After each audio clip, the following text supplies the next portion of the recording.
Good morning, everyone. As you know, I'm Shauna from McBain Camera, and I would like to welcome you to our Capture One presentation today. We've got Liz and Maria from Capture One, and here is Liz. She's from Arizona. She's joining us all the way. And then from across the pond, we have Maria. And it's been great getting to know these ladies over the last couple of days. So I will let you ladies take it away. Sure. Thank you, Shauna. I am Liz Betcher. I am a account manager here at Capture One. We want to thank you all for joining us today. We have Maria joining us from Spain, who's going to share some workflow tips for you. So I'm going to go ahead and let Maria take it from here. Thanks, ladies. Thanks, Shauna and Liz, for this kind introduction. Hi, everyone. I'm Maria. I'm joining from Spain. I'm also an account manager in Capture One, and I'm a Capture One geek, basically. So my objective today is to show you around the software and kind of have a very brief introduction of the things you can do in Capture One. There's some of you out there who might have been using Capture One before a little bit, and there's some of you who might be completely new to raw editing, or that maybe you have been using other softwares like Lightroom or any other kind of raw converter solution. So I'm going to try to stick to the basics today. We have around 45-50 minutes, and then in the end I leave 10 minutes for questions. And please, in the meanwhile, if there is anything you'd like to comment on the chat, that's just to let you know, I will be taking a look at it from time to time. And I might also be answering some questions live as we go, if you don't want to wait till the end. And if not, just wait till the end, and I'll try to answer everything. All right, so let's just move on to the Capture One interface, because that's why you came here, right? So I'm just going to share my screen now. Just confirm that my screen is live. Yes, perfect. All right, so basically I'm going to talk about what we're going to be seeing today. So we're going to have a walk through the interface, and then I'm just going to jump ahead and create a new catalog and work with a blank catalog and building it up from the beginning, because my point here is to show you how you can get started when you maybe the first time that you open Capture One. So just to let you know the very first steps that you should take when you're introducing yourself to this software. Then we're going to talk about photo editing, of course, because that's a nice and artsy part of it. So I thought it's good to show you a couple of tools.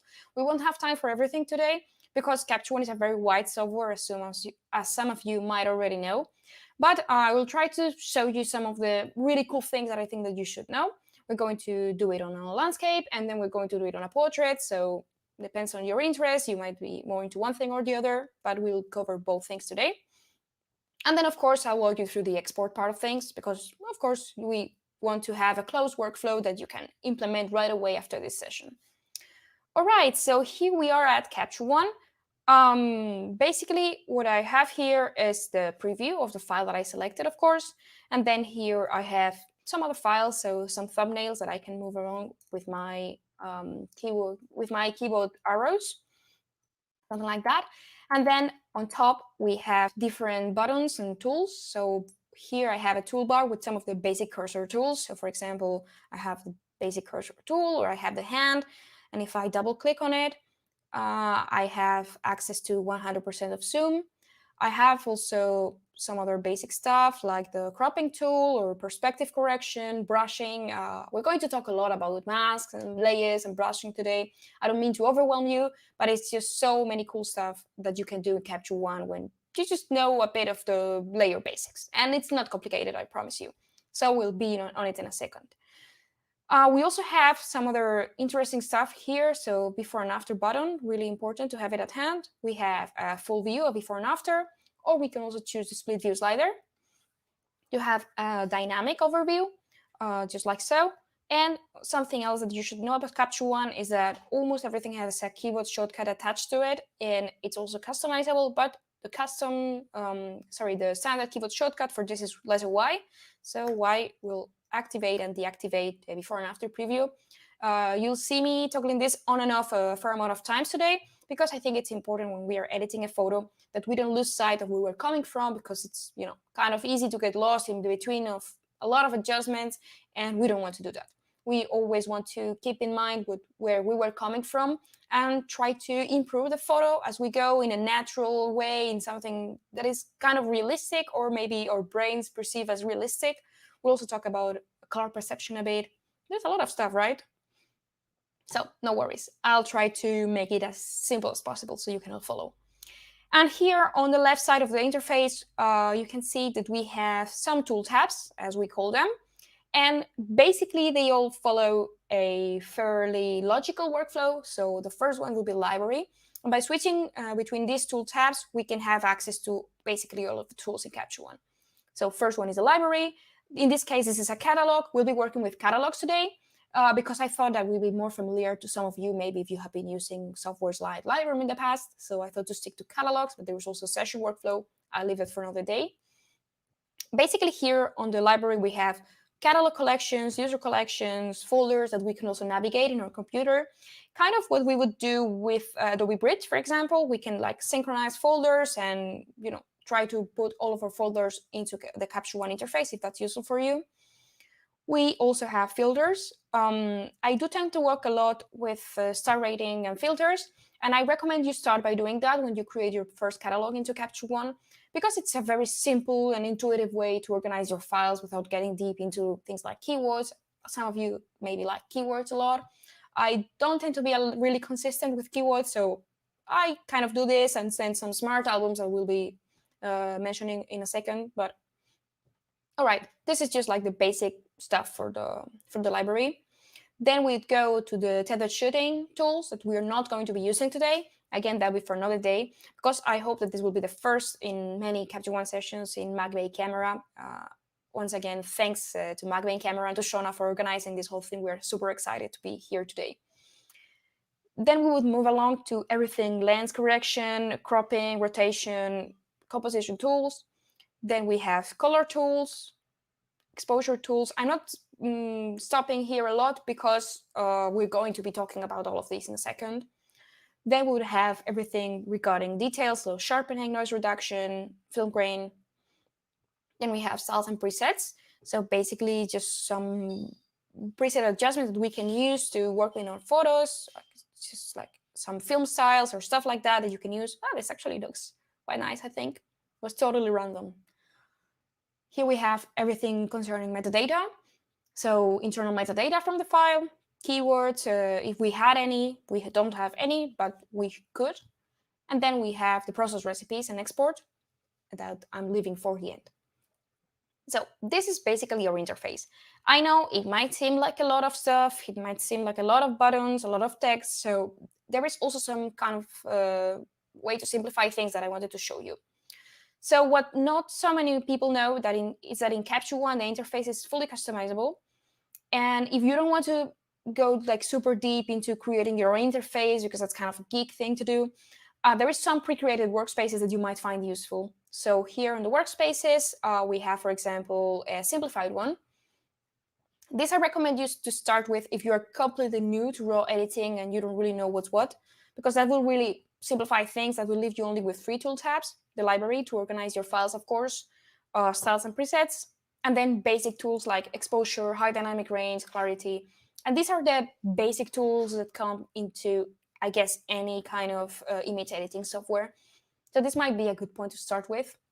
For those of you, if there are any who are coming from Lightroom or are considering, okay, should I switch to Capture One or not? Is that going to be too hard? Is that going to be a pain?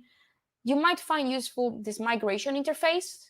This is always coming with Capture One when you install it, right? It's not something that I created. And on the contrary, I do always tend to work with default stuff in the live sessions, because I just want you to find everything as comes in Capture One when you download it. So basically, this migration interface is going to maybe make things look a little bit more similar to you. So thumbnails here on the bottom, and on the right we have all the tools, and they are positioned exactly in the same way as in Adobe Lightroom. So you can take a look here and see that, okay, this might be more familiar for you to start working with. So just wanted to show you that so you're aware of it. And now I'm going to switch back to my default. Okay, back to the defaults. basically, that was the interface in a nutshell. We could get a lot deeper into it, but I don't think that we need to for today. So I'm just going to jump ahead, create a new catalog, and show you how to really get started with this software. All right, so basically, to create a new catalog, you can come in here, File, New Catalog. I'm going to place it on the desktop just in case there's something I need to show you later. And I'm just going to call it MacBain as an example. So, okay, we're back into our empty catalog. You can see the interface didn't really change. I'm just going to the library here, and it's time to import some images. This is probably the first step in every workflow. So let's just go ahead, click here, and import some images. This is the import viewer. Here we can select if we want to import files from one folder or from different folders. In my case, I'm just going to choose some different stuff that I have on my desktop. Kind of messy, so that I think of it. So landscapes, portraits, and some photos from the mountains, and Ruby for import. Okay, and you can see here that I selected multiple folders, and all of them kind of merge into this importer. And then I can select what I want to bring with me into the catalog or not. Just another point here is when we work with catalogs, we need to keep in mind what destination we are importing our files to. So basically, as default, will come with add to catalog, and just a little bit of a cryptic explanation, maybe, I recognize. So it says your files will stay where they are. And that means that basically, like I'm doing now, my files are in a different folder, and Capture One is just going to basically create a preview. It's going to link the preview to the original file, and it's going to be kind of a smart preview, so to say, so you can work with a file even if it's offline, even if the source is not there, and you would need access to the file when you want to process, but you can work with it even if it's not online. This is what we would choose, basically, just to sum it up, when we are working with files that are already where they should be. So let's say hard drive, internal or external, any kind of hard drive, basically. There is a copy into catalog option that I don't really recommend you, and then there is a copy to folder. When we would use copy to folder, so when we are importing from an SD card, we really don't want the original files to stay where they are, because then we're probably going to format this card. So then we'll choose copy to folder, and we can do the integral file management from Capture One. So yeah, basically for today, add to catalog. If you have any more questions about file management in catalogs, you can go into the Capture One blog, because there is tons of information about it. So let's go back to our photos. Let's see what's what. And if I want to do kind of calling before importing the photos, that's useful, because if I go ahead and import 41 photos, that's going to take a little bit of time. That's not going to be a super long time, but I don't maybe need to import 41 photos. And if I can cut down the amount of files that I'm importing, I'm also going to obviously cut down the import time.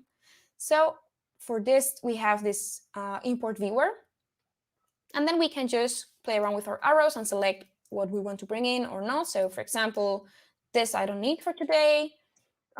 This I also don't need for today, probably. Then we have some photos from the same collection that I'm going to be using. This, for example, we don't need. And, we can create this selection. We can move with the arrows up and down.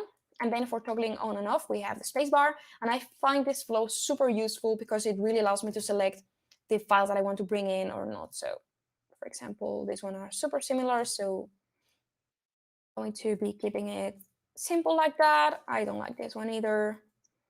And just so you know, I can really choose what I'm going to import. And that would be, I think, about it. Okay, I think these are good for today. So I reduced from 41 to 27. That's not bad. Of course, it's not going to be super dramatic, but this will be dramatic in the case that, let's say that we have an SD card from a wedding and we have, I don't know, 6,000 photos.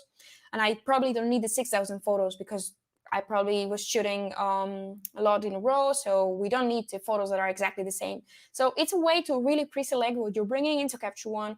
That's going to simplify your asset management. That's going to reduce your importing time dramatically. And if we don't need to import 6,000 files, we can go with 600. Then that's going to reduce importing time by 10. I don't think that should be taken lightly. For now, we're good. Let's import these 27 images and let's see what happens into the Capture One interface.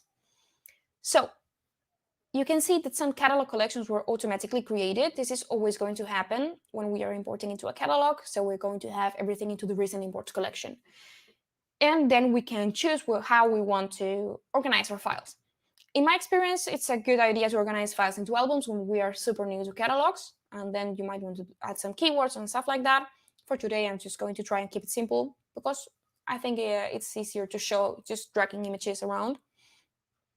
So basically here on the user collections, I have a plus, so I can just press and hold. And I'm going to get different options for different collections that I can create to organize my files. In this case, I'm going to go for an album, and I'm going to call it portraits. Basically, I have only 2 portraits, so I'm just going to select these 2 files and just drag them over here to my portraits album. That's fine. I have 2 portraits here, separated from the rest of the images, and that's just what I want. So that's what I would keep doing. So let's just create another album for the mountains. And let's see how we can select all of these photos from the mountains that are kind of together, but not really. It's probably not the best to just be doing like that. So for that, we have a grid view that you can activate just by pressing G on your keyboard. Nice, simple keyboard shortcut. And now I can select all of my photos from the mountain just by pressing and holding Shift key. And then just, again, dragging it all towards the mountains area. And then I have some other random landscapes, so why not? Let's just create another album for this other random stuff. Now let's put it in here. So all nicely, all simple. I have all of my images into the folders where they should be.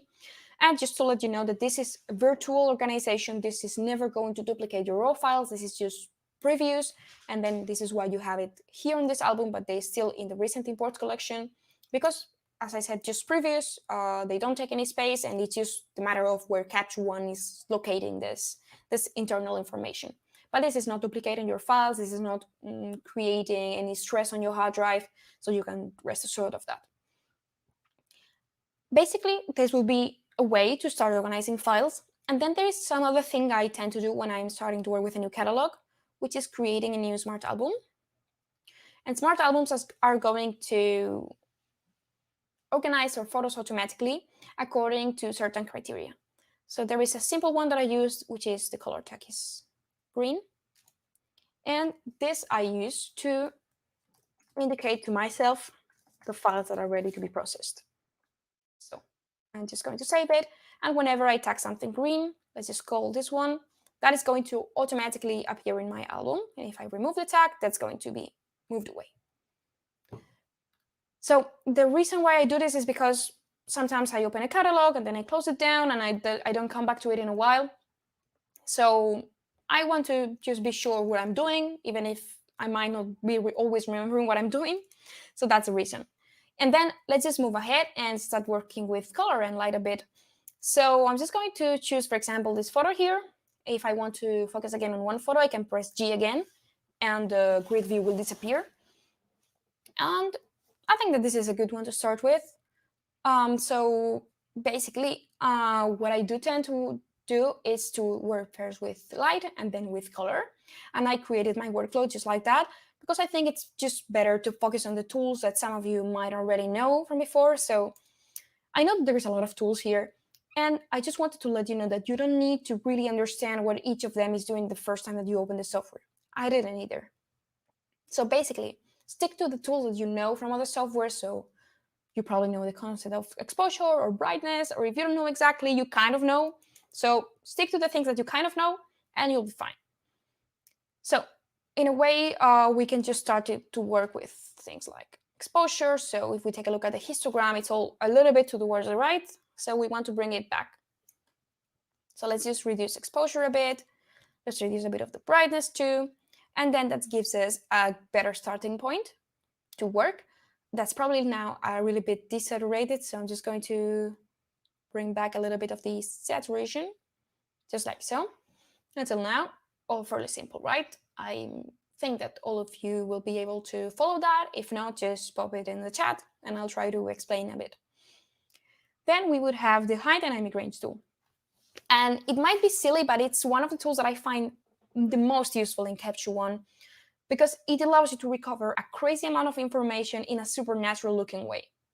So in here, it seems that I don't have anything, but I do have a lot of information to work with. Same in the shadows, right? Of course, we don't want to go for this kind of look because this is like screaming HDR everywhere. But if we stick to values that are a little bit not so exaggerated, I think that we can get a very good balance between highlights and shadows. On the other hand, on the same tool, we have a slider for white and slider for black. If you take a look at the histogram here, when we are recovering highlights and shadows, we're kind of compressing the whole histogram.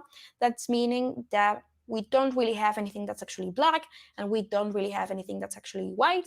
So that's going to make things, if we are not careful, a little bit too flat. So this is why I do like to work by reducing the highlights, but then going back again, bringing back a little bit of the white information. And you can see like that I can get a really nice balance between the detail in the highlights and the contrast.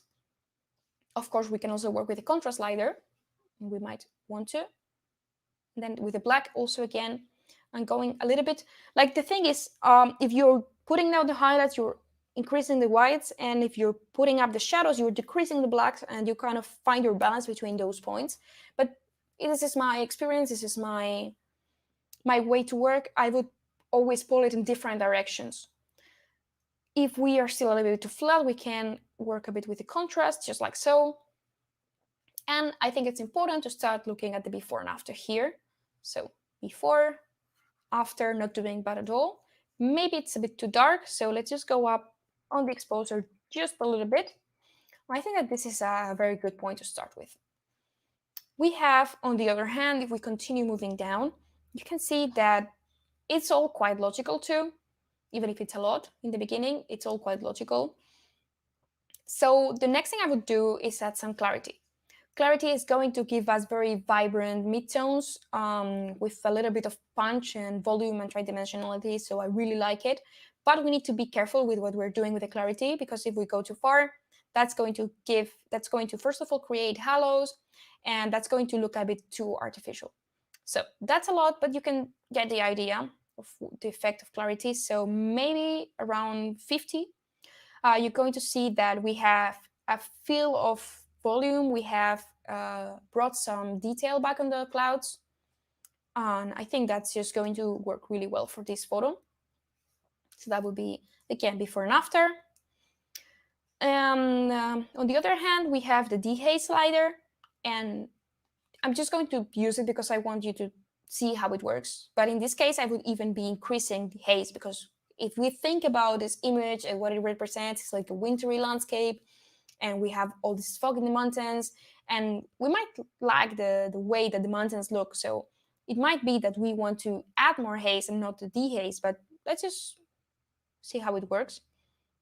It's all going to also be really helpful to bring back some of the saturation that's been desaturated because of the fog. It's going to help us bring detail. It's going to help us basically have a more tridimensional look. So it might not actually be that bad to dehaze just a bit. So we see before and after now. It's going to be looking, I think, quite well for starters. There is so much more that we could do into this photo, but I don't want to run too much. I want you to all be able to follow. So I think that we are good around here. There is just one thing that I would like to do here, which is work a little bit more with the sky, because we start to perceive some volume here in the clouds, but we still have a kind of white area here that I think that we could work with a little bit more. So I'm just going to introduce layers for you. And basically, there is different brushes that we can use. There's different ways to work with layers, but I think that linear gradients are a great way to start experimenting. So I'm just going to create a new empty adjustment layer. And it's important that it's empty because there is no mask right now. And it means that basically I'm going to create my own mask. So I'm just going to choose my linear gradient right here from the layer tool. And I'm just going to draw this gradient just like so, kind of there. If I want to see where my mask is affecting, I'm just going to press M on the keyboard. And that's the mask that I've created. And we can also, of course, modify it We can rotate it. And there is a lot of stuff that we can do with it. I'm just going to stick to the basics now. But now, basically, I can apply almost any adjustment in Capture One into this area. And that's going to be really useful. So for example, I can play around with the highlights a little bit more. Maybe this is a bit too much, but then I can just work with the levels, for example, and bring back some of the contrast and apply some little extra clarity just in here. We also have different methods of clarity. So probably the punch mode is going to be better for this. And you can see now that I could really manage to bring back a lot more detail in the clouds. I could bring so much more also, but we need to be mindful because in this kind of images where we have clouds and we really need them to pop out, we need to be mindful that we are not taking things too much down, because then we would have a sky that would be darker actually than the ground. That doesn't make a lot of sense, does it? Because this is a landscape and the main source of light is coming from the sky, because somewhere there is a sun over there, even if we can't see it. So sometimes I just reduce the highlights and go back just a little bit on the exposure, on the brightness, to just kind of bring back a little bit of that light. But I think that we are quite good around here. Not bad, is it? Okay. One last thing that I would do to this photo is to work with color a little bit.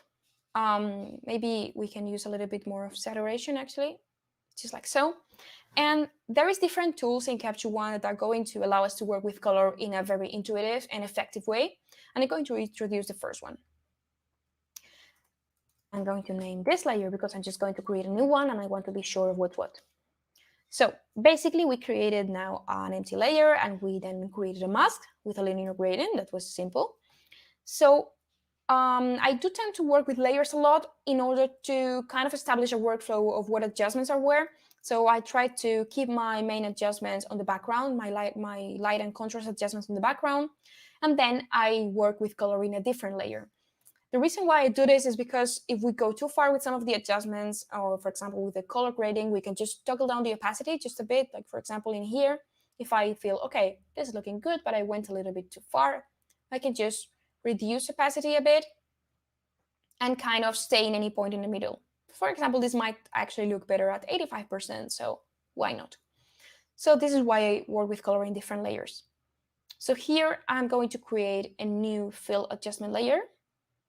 And the reason why I'm doing a fill layer is because if I press M now, you see that there is a layer covering the whole image. And that's exactly what I wanted to do, because this is going to be my color grading layer.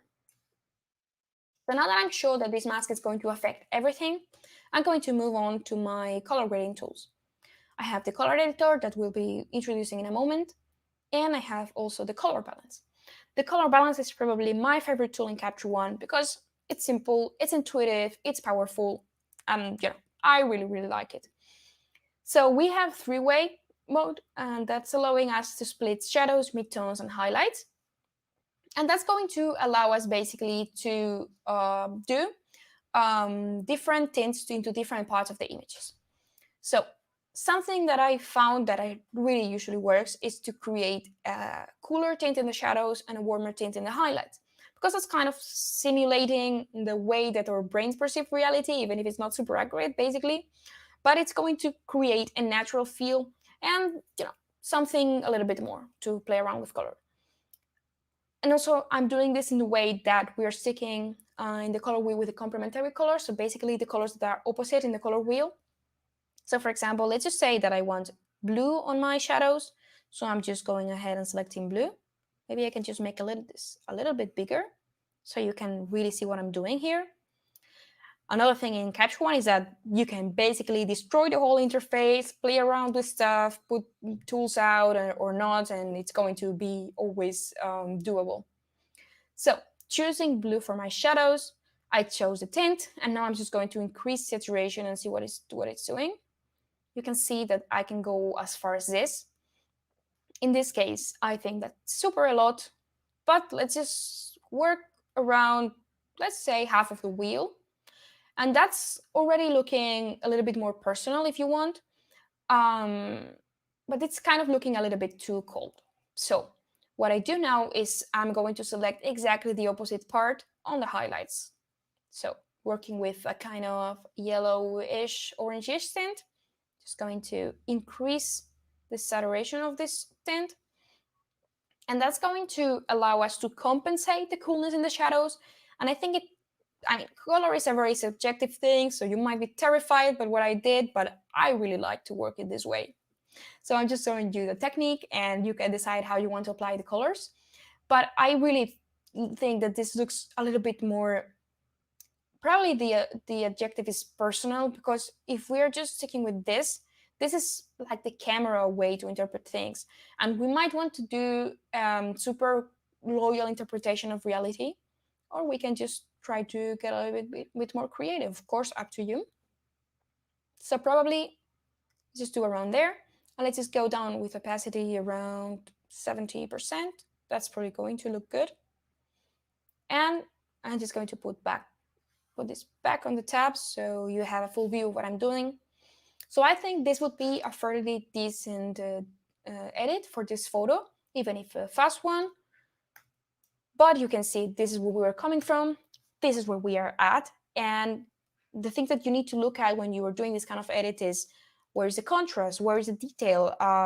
What is the mood of the images? What's going to fit the mood? Or what colors are going to speak to our brains with this image, right? And try to look for our own personal style for doing this. So I think this would be a good way to do it. Let's see. Okay, I think that was good. So because it's going to be ready to process now, I'm just going to tag it green. And it automatically moved to the next one. This is something that I activated that we don't necessarily need to activate, but just had it on. This is cool because when you are working with a large batch of files, and you can just go very quickly, tag stuff, and keep moving.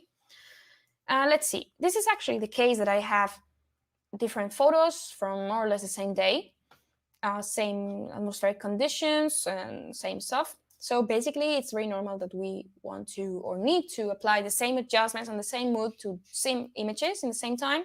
So I'm just going to select all of the images, Command A, Control A for Windows. I'm just basically going to copy these adjustments and apply. It won't be applied to the image, to the source image, of course. So I don't want to see this actually again. So pressing OK. And that's going to apply the same adjustments to all of the images. So, of course, some of them might be a little bit too overdone. So this is why we can actually always go back to this and say, okay, this is maybe a bit too dark, and kind of work all the images separately according to what they need. This is probably too saturated.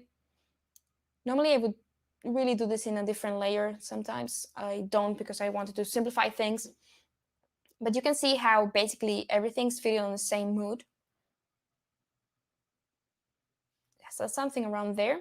That's going to really help us to keep a consistent look within images. This is super dark, but it's just very easy to bring things back to where they should be. So just a silly example of how you can apply some adjustments to different images. So for example, here we had the sky. Sky mask doesn't necessarily have to fit. In this case, it does. In this case, we might want to, it's actually quite good, to be honest. I never realized I do tend to work with the same composition. In here, for example, we might want to change it. If that's the case, we just need to come back here and replace our mask. That's going to be super easy to do. And there is, of course, other ways to do this stuff that is going to give us a little bit more wiggle room.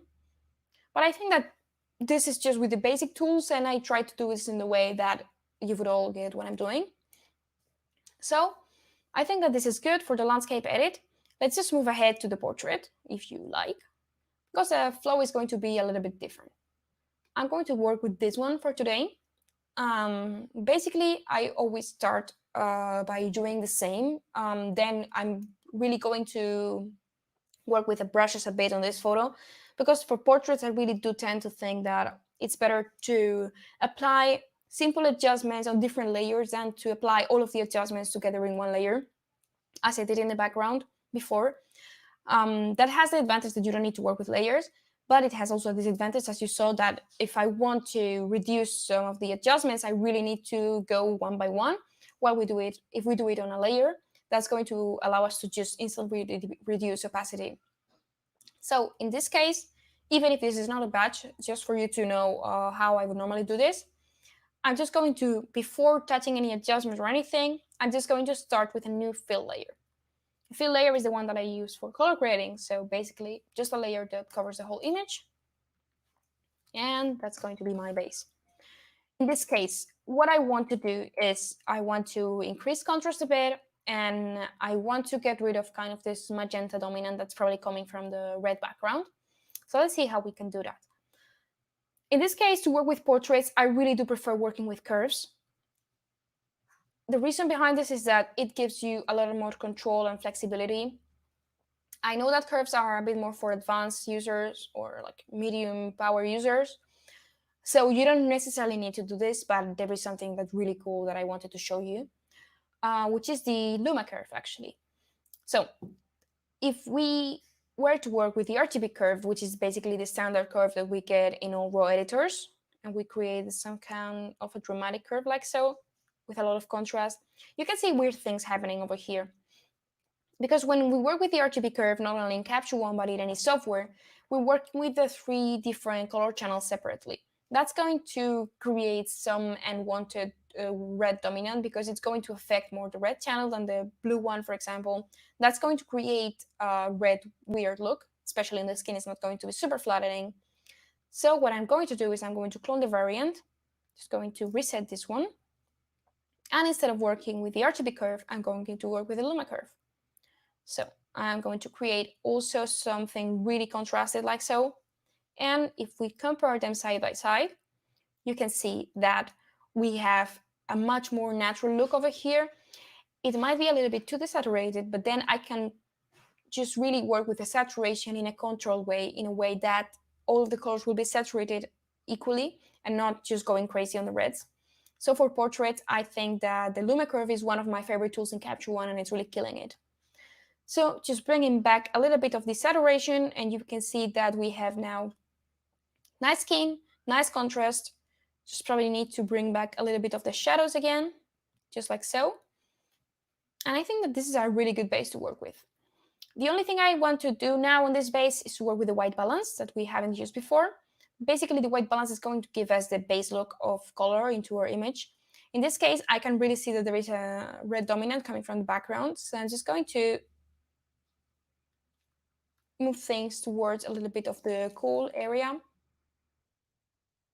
I do tend to work a lot with the cooler tones. This might not be super popular, but I'm sometimes doing that by seasons, maybe. So in this point of my life, I'm just working with cooler images. I do tend to work with greenish skin tones. Some people don't like it. As I said, this is just me. I'm just showing you the tools. Apply them as you like. In this case, I think that we still have some kind of yellow tint because I switched towards the green area here in the white balance. But I really like it because I think that it gives kind of a painterly look, and I'm going to try to go for that here. I think that this is a good base. So this is before, this is after, and I think that the Luma curve and the combination between the Luma curve and the saturation slider is really going to be a good base for portraits. So this will be the base adjustments. What can we do here now, and how can we improve this image? So I'm just going to go ahead and work again with the color grading tools. So basically color again. And I'm going to use this chance to introduce another super cool feature in Capture One. It's called the color editor. You can see here that we have 3 different modes: basic, advanced, and skin tone.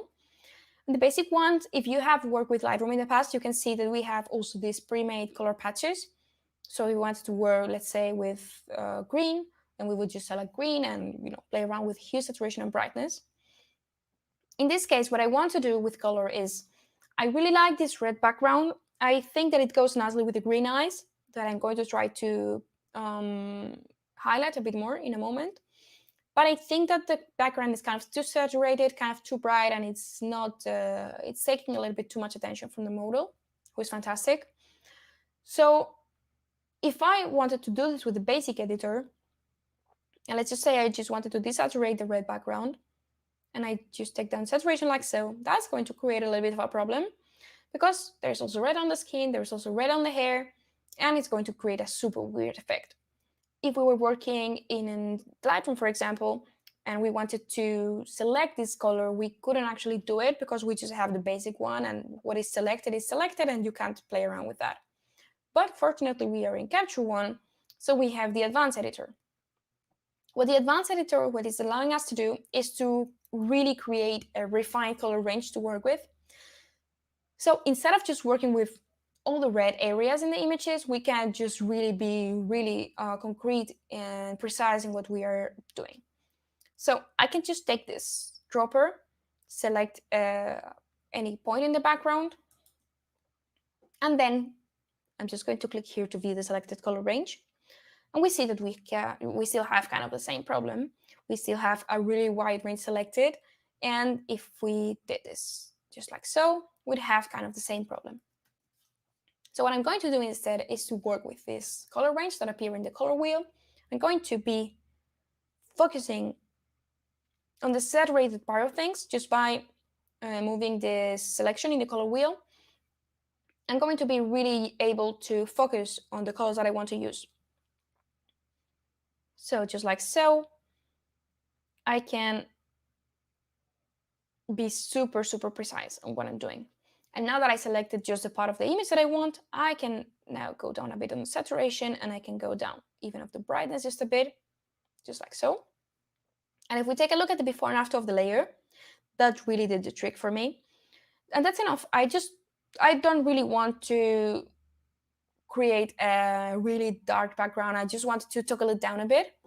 I think that's a good way to start. Also, I'm going to add some color grading like I did before. In this case, I'm going to probably look for a little bit more, as I said, of a painterly look, but still going to try to find this balance between shadows and highlights and coolness and warmth.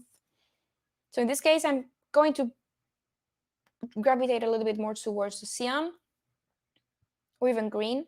I really like green in the shadows in portraits. I think that gives a super interesting look. We also don't need to go super crazy with that, but I think somewhere around there. Yes, I like somewhere around there, and a little bit up on the highlights towards the yellow maybe. So maybe that's a bit too green now. Yeah, something around there. Okay, so let's just start seeing before and after of the image again. So this is before, this is after.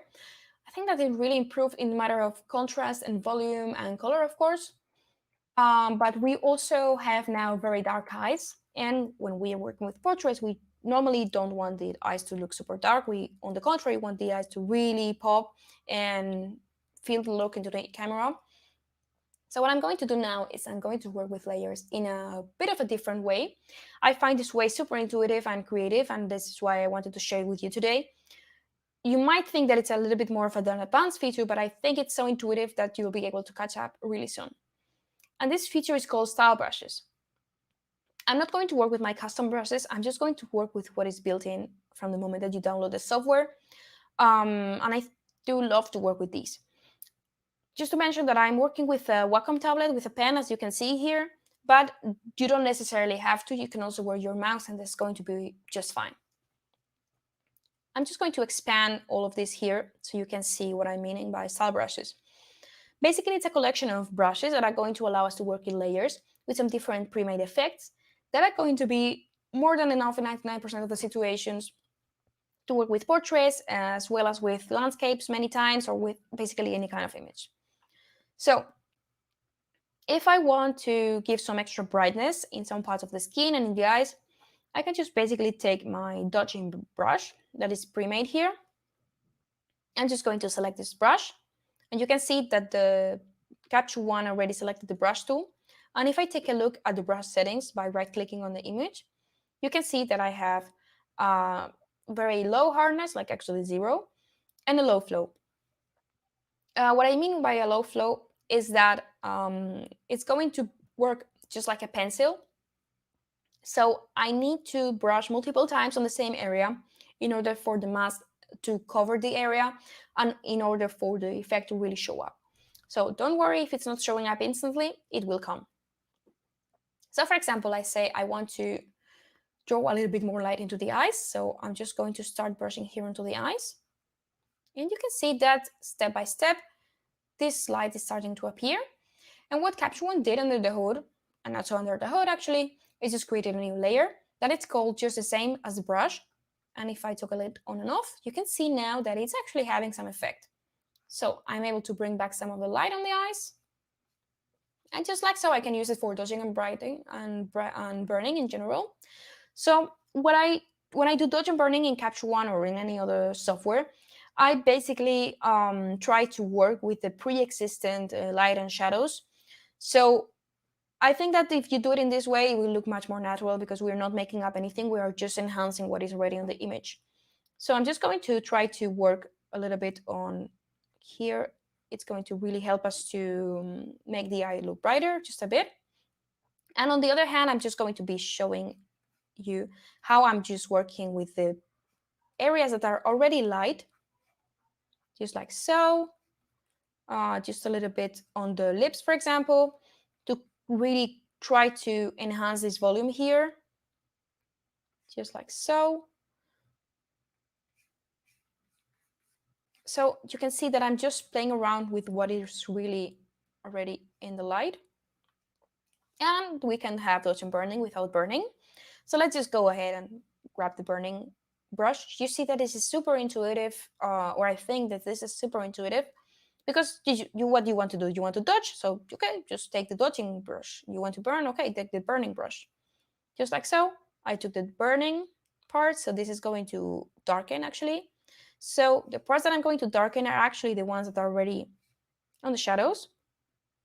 And that's going to allow me to play around with the existing contrast in the image, just like so, and just like so.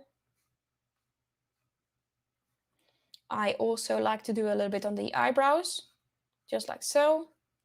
You can see that it's super smooth, actually. So, and another advantage of doing this is that we actually are doing this from a raw file. So the amount of information that we have and the amount of flexibility that we have is incredible. So I think that's looking nice. So before dodging and burning, after dodging and burning, I think that you can get an idea of how this helps you really enhance the volumes on the portraits and on the skin. Maybe the burning, I went a little bit too far, so I'm just going to reduce a little bit of the opacity, just like so. Give it around 65%. That's going to be looking a little bit more natural, actually. So I think that we'll be good with dodging and burning. What else we can do here? There is another brush that I really, really like, which is called Add Detail. And what this is going to help us with is basically adding extra clarity and like a kind of sharpening into focalized areas of the image. Because when we are working with portraits, we might not want to add clarity in the whole skin, or we don't want to add clarity, for example, on the blurred background, because that's not going to be super flattering. But we still want to add some extra punch and detail into certain parts of the image. So this is why I like to work with this brush, because it allows me to do so in a very focused way. So just grabbing my Add Detail brush, and where I want to add detail is, of course, the eyes, just like so. A little bit there, maybe also on the lips, just like so. And then in a much wider way, going to go even a little bit lower on the flow, around 5. Just basic 2-3 strokes, just like that there, where I have basically the detail on the skin. Maybe that's a little bit too much, so going down on 50% probably. And this would be basically it. There is just a couple of last things I want to do. I really, really like the color of the eyes. Maybe we drawn it a little bit with the Lumiker. So fortunately, we have another brush specifically for that that's called Iris Enhance. So I'm just going to take this one. Let's zoom in a bit, actually. And just going to really do a couple of brush strokes on the eyes, just like so. And this is a mix between, whoops, I went a little bit too far there. So this is basically just a mix between saturation, clarity, structure. That's going to give us a deeper look and a brighter look. If that's a bit too much, we can always reduce down the opacity a bit. And I really want to enhance the green a bit, so I'm just going to do like so and see what happens. Just trying to gravitate this iris towards the green. So because this is another mask as I was doing before, it's really easy to work with different adjustments, even if they are not the ones that are built into the style brush. I really do tend to work a lot like this. If I went too far here, I can just take my eraser, which is letter E. And there you go. And M again. And that would be basically it. If we want to heal these little skin defects, this is also something that we can do in Capture One. We have a healing brush. Let's zoom in again. Let's take our healing brush and let's see what we can do with it. Let's say that we have a little bit of skin defects over here, which are very little because the skin is actually quite fantastic. But let's just see what happens when we brush in there. It's going to create a mask. And if I show you what is happening actually by displaying the arrows, Capture One is going to automatically fix a source point to clone from. And it's going to adapt light and contrast to what is happening there. So we basically just need to keep in mind to keep a source point that is similar in the matter of texture. So that's going to be basically it. And for example, let's say that we have here a bigger one. So let's just brush and see what happens. That might not be the best source point, but we can also change it manually and try to adapt. So let's just see. Okay, that's looking better. If not, we can always select the source point manually. So let's just make a little bit of a bigger brush. Let's select, for example, here. And then we can do it also manually if that would work better. That might not be my best cloning ever. Yeah, I don't want you to keep looking at me while I clone because that's not super interesting. So let's just move on to the next one. For example, here I do have, in this case with this brush, it's really important to keep a high flow because otherwise it's not going to work so great. And I'm just not going to display arrows anymore. And I'm just going to try to, work with my brush just like so. Okay, that's looking better. And, just like so, we can keep working in all the parts of the skin as we feel we need to.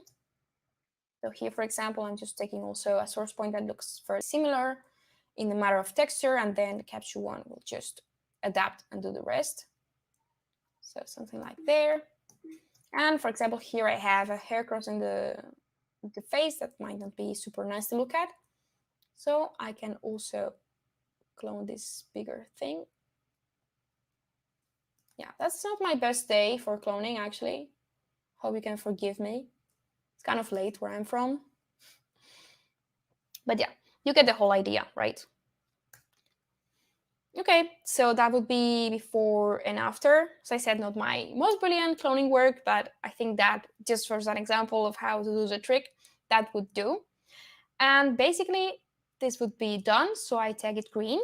And let's just come back to our library now. And let's see what we have ready to process. We actually have here the two variants that I was working with. So both tagged green. Let's just see, for the sake of argument, that I will tag all of these green. Just so you know how we can work with a large number of files. Just, whoop. I want it green, so just like there. And now they will all be in my ready to process album. And then I'm ready to move forward and process all of these images.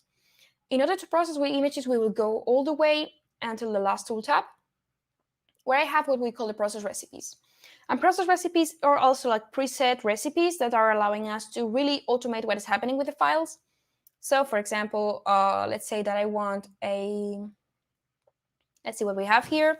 Let's say that I want a full-size JPEG, just like so. So a JPEG that is basically 100% quality. It's going to be on the profile as RGB because I'm going to preview always on a screen, and 100% scale.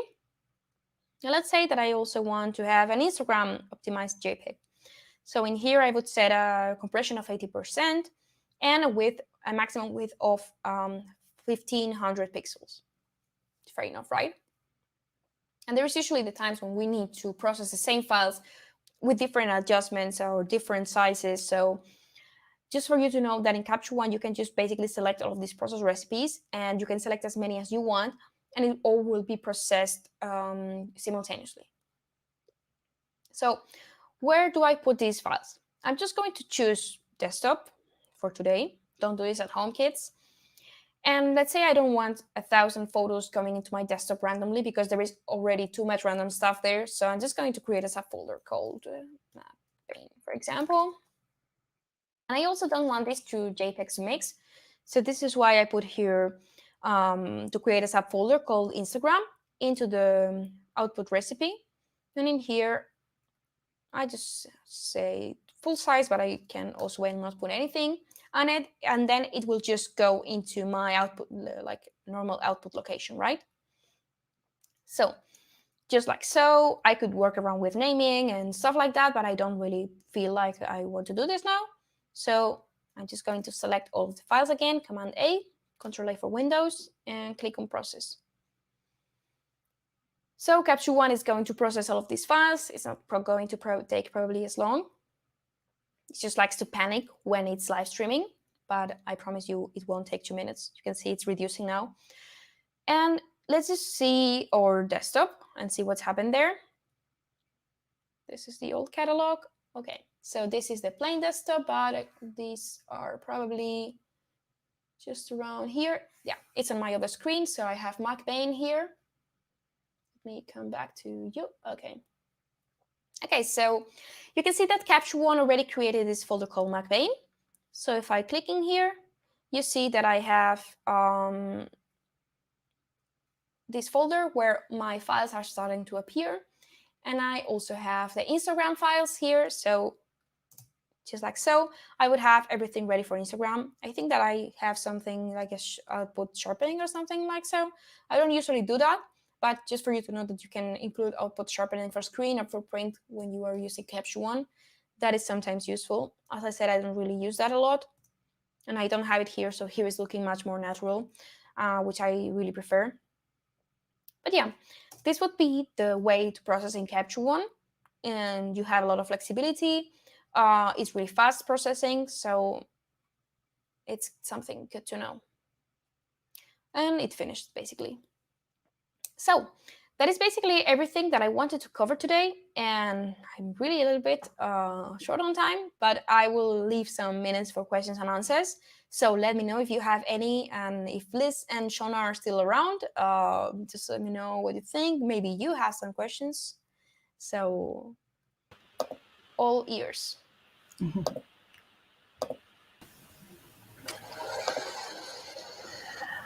So did any of our watchers have any questions regarding the program? I know I'm quite, I don't even know what the word is, enraptured with basically wanting to play. I like to play with the toggles and seeing what each can do to the image, and just much like you were showing us. So I definitely wouldn't mind giving this program a spin myself. Yeah, you're ready. You're all. I think I'm talking a lot, so I'm losing my thread a bit. But I just wanted to let all of you know that you can test it for 30 days for free. There is a 30-day free trial that you can download from capture1.com. And then you can just download it. Feel free to play around with it, play around with your files, see how they look. I was really shocked personally the first time that I opened Capture One with my own files, because it just looked amazing. And it looked like I changed my camera, really. It was like a really nice feel for me. Mm-hmm. It was a really nice feel for me to see that. Yes, I agree. There is a huge difference taking that opportunity to bring that in and take a look at that. I did want to ask this question. Nobody from the audience asked, but I think it's a pretty common question. So I wanted to throw that out there. Is it easy to switch from Lightroom to Capture One? Okay, that's a good question, Liz.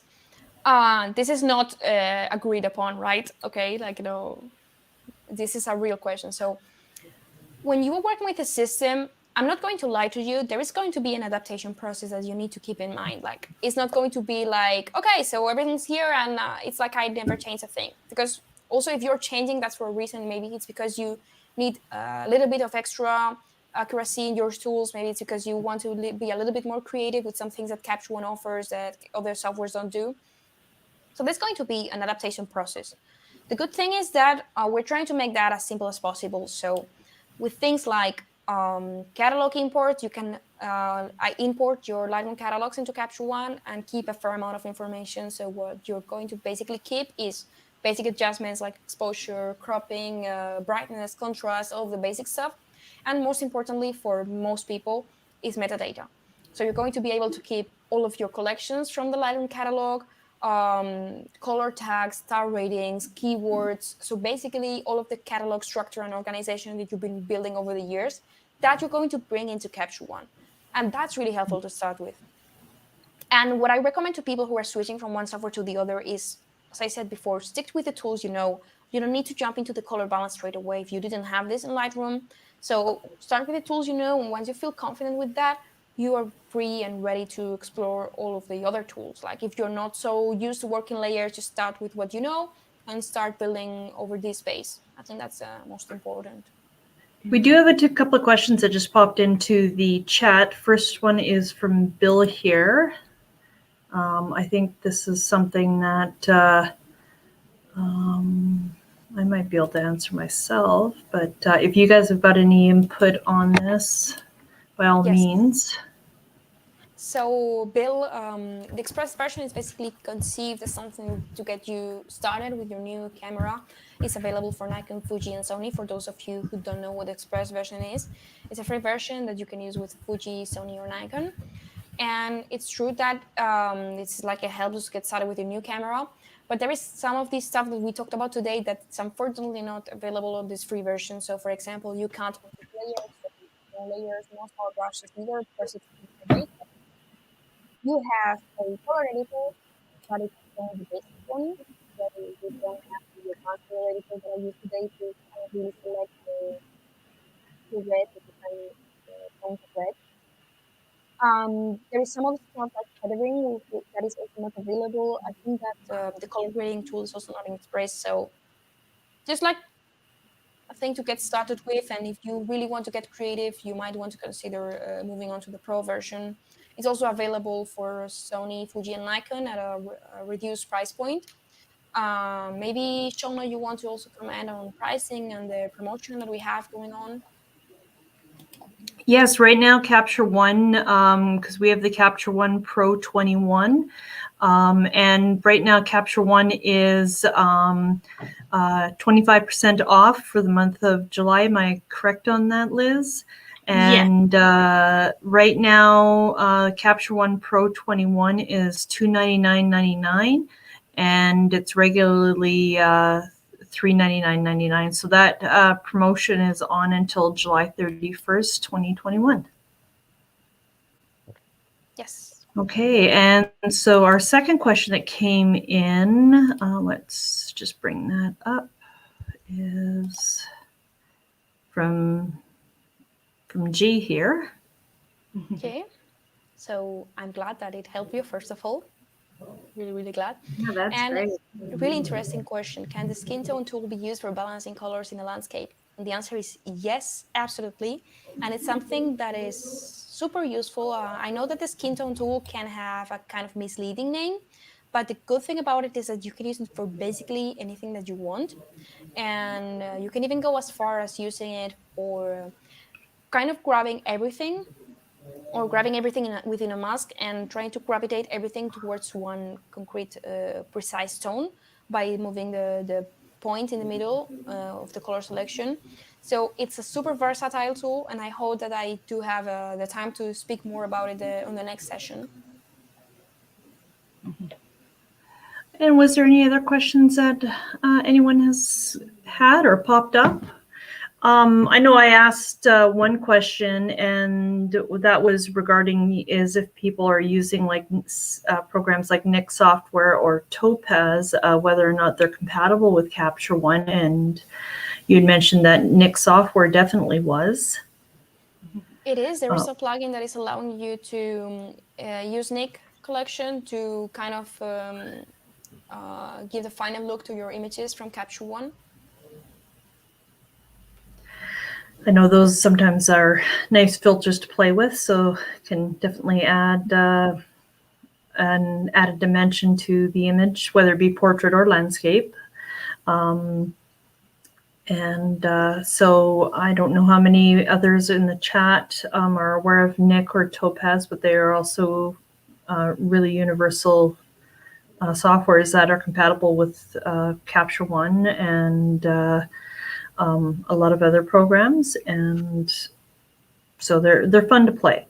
Do we have any other further questions in our watchers today?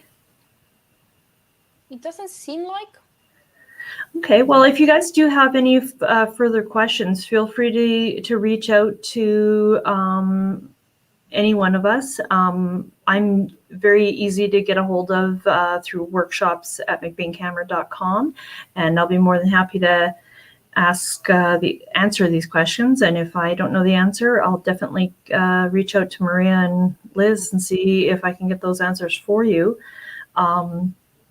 Was there any other information on Capture One besides the promo that we got till the end of the month that either one of you would like to just touch on? I'm just good. I just wanted to thank you again, Shauna, and whole McBain staff team for organizing this session. It was super fun. I think that you can all see that I really enjoy talking about Capture One. And of course, thanks to everyone who watched. I hope it was useful, and I hope that, it gave you some curiosity to start testing out some stuff. It was great having you, Maria and Liz. I look forward to any other presentations that we put together. And I know I've liked hanging out with you ladies, and it's my first international presentation, so this is hit something on the bucket list. So thank you, ladies. Thank you. Thank you, Maria, and thank you, Shauna, and thank you to everybody that joined us today. It seems like everybody enjoyed the presentation today, so I think we have an excuse to go ahead and do this again. Move on with further information. Yeah, onward and upward, right? We'll take over the world, kind of thing. Yes. All right, ladies, thank you so much for joining, and I look forward to touching base with you soon. And I know my coworkers are going to enjoy listening to you ladies tomorrow. Hopefully. See you soon. Okay, see you soon. Talk to you ladies later. Bye. Bye.